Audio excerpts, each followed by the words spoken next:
No doubt इसमें बहुत बड़े लोगों का हाथ होगा, छोटे लोगों के बस का बात नहीं है कि प्रिंटिंग प्रेस से पेपर निकलवा देना, एक स्टेट से दूसरे स्टेट में पेपर भेजना।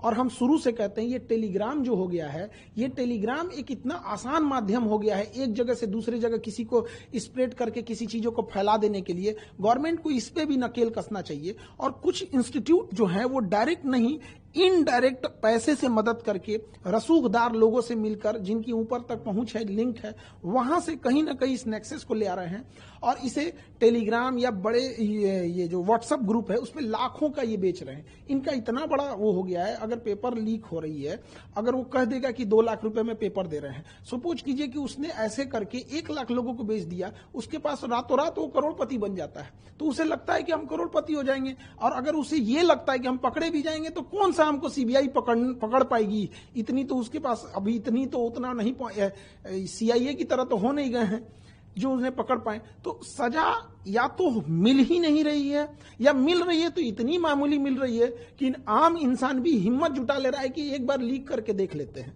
कठोर सजा न होने का कारण यह है कि हमेशा लीक हो रहा है। और ये सबसे डरावनी बात है जो मीडिया में भी नहीं आ पा रही है। ये पेपर बच्चों की नजर में नहीं आया होता ना तो ये लीक होके करोड़ों रुपए कमा के चले गए रहते। वो तो धन्य है उन बच्चों का जिनके पास इनडायरेक्टली ये पहुंच गया, नहीं तो ये एजेंसियां तो सोई रहती। क्या पता कि इससे पहले वाला पेपर लीक हुआ हो और बच्चों की नजर में नहीं आया हो, पास होके वो डॉक्टर बन गए हो। यहाँ पर आपको बताइए, ये गवर्नमेंट ने तो पकड़ा नहीं, किसी रॉ आईबी या ये इंटेलिजेंस सीबीआई ये सब तो किसी ने पकड़ा नहीं था, आईबी वगैरह तो बच्चों ने बताया। तो हमें कहां लगता क्या है सबसे डरावनी चीज कि हो सकता है कि बहुत से ऐसे एग्जाम हो रहे हैं जिन्हें हम फेयर समझ के कह दिए कि एग्जाम हो गया, इसके बच्चे ज्वाइनिंग कर लिए, शायद उसमें इससे बड़े पैमाने पे धांधली हुई होगी, हमारे नजर पे नहीं आया है। जब तक इसकी जांच नहीं होगी, हमें तो लगता है कि नीट तो हम कैंसिल किए ही, नीट के साथ साथ एनटीए को भी रद्द कर देना चाहिए।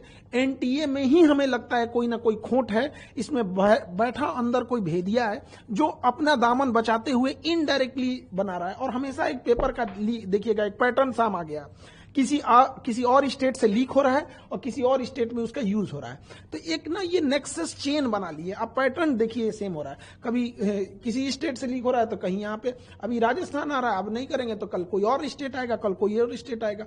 लेकिन जब तक इसकी सजा का प्रावधान नहीं होगा, और फांसी से नीचे इसमें कोई सजा नहीं होना चाहिए, क्योंकि अगर हम किसी की हत्या होती है तो एक व्यक्ति का लॉस होता है, इसमें लाखों बच्चों का भविष्य बर्बाद हुआ है, इसकी जिम्मेदारी कोई नहीं ले रहा है।